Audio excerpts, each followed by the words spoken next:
Hi everybody, Anbuasassin here. Today I'm going to walk you through the Xbox 360 Minecraft version. You can pick this up in the Xbox Marketplace for exactly 1,600 Microsoft points, as well as the free trial, which you are all willing to try. I advise trying that before you pick up this game. Anywho, we're just going to kind of walk through the server I have here, see my friend Emantuohtiweno on the way, and just go over some general things about this game. I hope you enjoy. Starting off, we're going to look around and notice that you cannot actually incorporate texture packs into this game. You are stuck with the default texture pack, but in my opinion, that's fine with me. It gives it a more vanilla Minecraft feel. You cannot actually put skins on either, and some players are really upset about this. I personally don't care because I don't spend all my time staring at my character. I'm not that narcissistic. Anywho, we've got a furnace and a crafting table here. One of my favorite features that they introduced in this version is in the crafting table.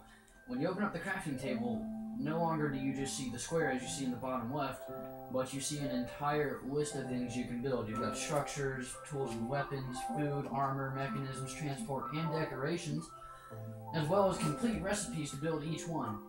If you have enough for one, it shows you, it boldens the items such as the crafting table here, and you can actually make it.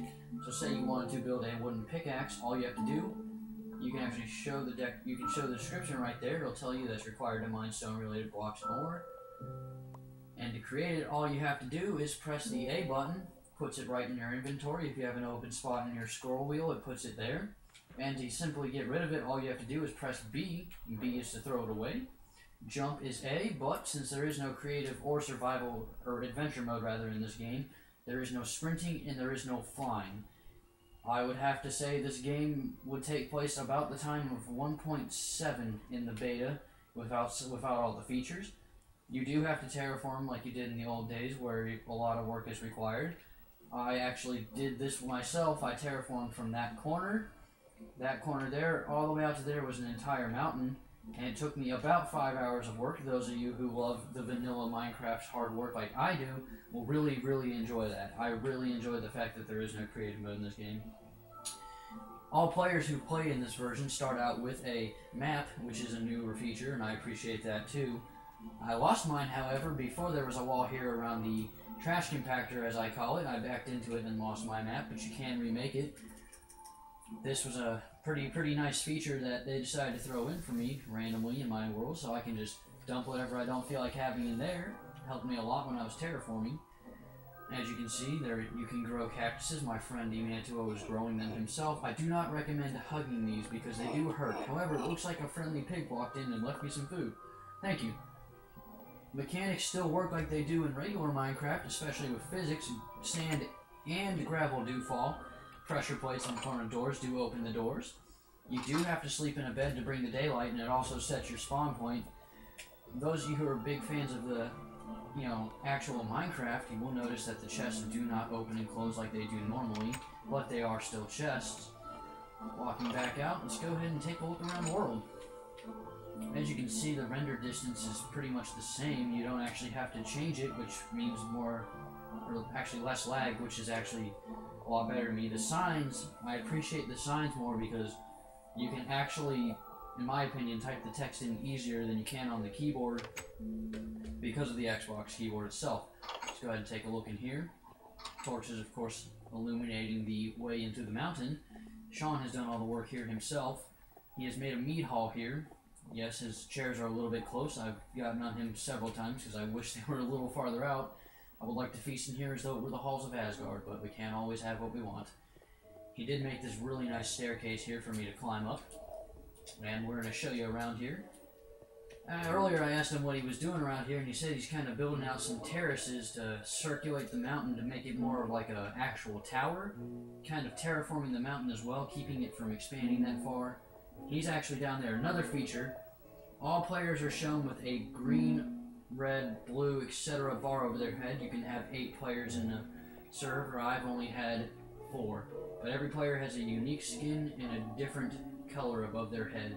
And they appear different colors on the map as well. Instead of everyone being a white blip, they will be their individual player color. Going further up the tower, we're going to head into the lookout. Go ahead and get an overview of the world. So up here we have the entire overlay of our little area. worlds are not as big as they are in the PC version, where in the PC version you have many maps to equal one world. I do believe this version is actually limited to one map, but in my honest opinion, I've never actually broken the parameters of a map with my buildings. I've never even filled a map before, so I think it's a fair trade. We're going to go ahead and head down here to the ground level. You do have the ability to split screen in this game, and for your split screen players, you can actually change it between a horizontal and a vertical view. You can adjust the gamma, as well as the sound, music, and sensitivity. The controls, pretty straightforward. You have 3 different layouts. You can change it between invert and southpaw. You can look at the credits anytime you want. It has a basic how to play. It shows you the basics, the HUD, the inventory, chest, crafting, anything you need to know, really. You can go into the nether. There are 20 achievements for this game currently. Got a couple of them here. You can actually gain some of these achievements from playing the tutorial. The highest gamer score value achievements are the Honor Rail and the Into the Nether. There are 5 awards for this game. You get a watch, a cap, and a t-shirt. I believe you have to eat some... Let's look at these right now. For the watch, you have to play 10 day to night cycles. For the pork chop t-shirt, you cooked pork chop, and kill a creeper with arrows to receive the creeper cap. Alright. You can also reset everything to default. They have the leaderboards, they have the achievements. One of the other options is you can save the game. Let's go ahead and do that really quick. Show you what it looks like. When you save the game, it doesn't actually kick people off your server, rather it just takes you to this screen. Really nice for anyone who has tried running a server on their own on the computer version. Instead of having to make backup files, here you go. You can save it, or you can leave it. Say you mess up in your server and you want to go back to the way it was when you saved it, just exit the game. And when you exit the game, it gives you the option to exit and save, or exit without saving. Really, really, really nice when looking at running a server and not messing up. Looks like Sean placed some pressure plates there. Very nice of him. Moving back out. Go ahead and take a look over this way. Haven't actually found diamonds yet, but haven't dug low enough yet. Have found plenty of coal and iron. Same physics and whatnot mechanics apply for furnaces. You know, the coal and item equals profit. Let's go ahead and go over here. Let's see what Bobby was up to.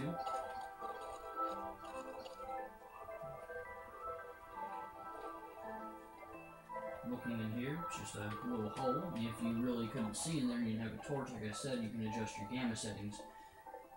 You can actually have up to 4 players if you have a high enough quality TV on split screen, is what I've been told, and what they actually advertise. As you can see, the chunks are very, very quick to load when I look over that way, as opposed to the PC version where you might lag if your render distance is set to a certain setting. As far as the biomes go, I think we're pretty much stuck with what you see here. I doubt there's jungle biomes, which saddens me. I haven't seen a tundra biome. Then again, I haven't ventured far. But I don't think the ceiling height's been changed either. I think it's the original ceiling height that was at the point in this game.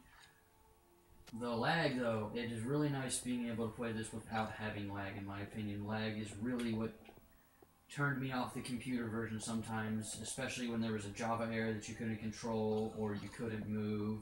Chunk errors were probably my biggest source of rage when you're terraforming something and they're just spawning back. I absolutely detested those moments. Would I replace this PC version with this version? Absolutely not. You cannot compare the two in the sense that the PC version is up to date.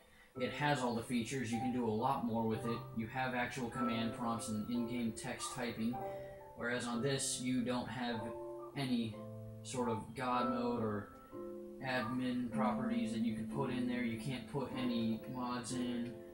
You can't teleport and all that, so you're kind of literally just back to the way things used to be. However, I would pick this game up and play it in addition because it's really just a nice change. You can sit here and hang out with your buds. There's no lag. You see what you can get done. You know, really just a fun time. It's definitely worth the buy. I would rate this game, like I probably said before, I would rate it very high. I rated it a 5 out of 5. I hope you enjoyed this. If you have any questions as to this game or anything about this game, just message me. I'll put my name in the link, and you can message Anbuasassin19 as well. I'll put his name in there. And we thank you for watching. Hope you enjoy this, and we'll talk to you later. Bye-bye.